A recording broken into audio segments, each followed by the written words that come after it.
Assalamualaikum warahmatullahi wabarakatuh. I'm Ahmad Abdullah Badawi from BPIC 2023. Okay, the methods of education, East versus West. A teacher from a Western country recently visited an elementary school in an Asian country. In one class, she watched 60 young children as they learned to draw a cat. The teacher drew a big circle on the blackboard and 60 children copied it on the papers. The teacher drew a smaller circle on top of the first and then put two triangles on top of it. The children drew in the same way. The lesson continued until there were 61 identical cats in the classroom. Each student's cat looked exactly like the one on the board. The visiting teacher watched the lesson and was surprised. The teaching methods were very much different from the way of teaching in her own country. A children's art lesson in her own country produced a room full of unique pictures, each one completely different from the others. Why? What causes this difference in educational methods? In classroom in any countries, the instructor teaches more than art or history or language.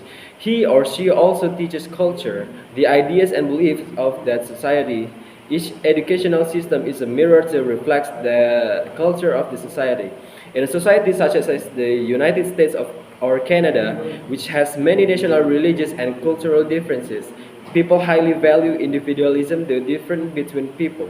Teacher place a lot of importance on the qualities that makes each student special.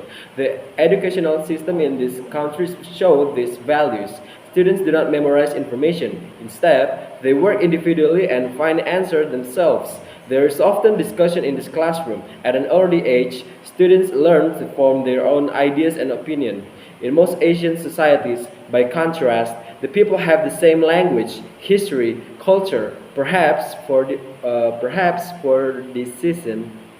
this reason, the educational system in much of the Orient reflects society's belief in group goals and purposes rather than individualism.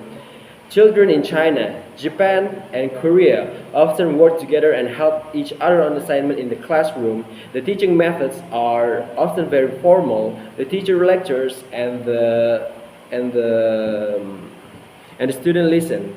There's no much discussion. Instead, the student recite rules or information that they have memorized. There are advantages and disadvantages to both of this system of education. For example, one advantage to the system in Japan is that students there learn much more math than science than American students learn by the end of high school. They also study more hours each day and more days each year than North Americans do. The system is difficult, but it prepares the students for a society that values discipline and self-control. There is, however, a disadvantage. Memorization is an important learning method in Japanese schools, yet many students say that after an exam they forget much of the information that they have memorized.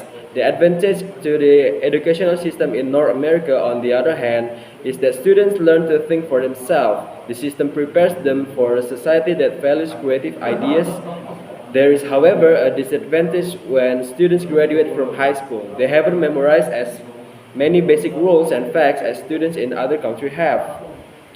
To connect the reading with the three related sources or events, let us explore how the educational methods described reflect broader cultural and societal values, drawing on religion, recent events, and personal experience.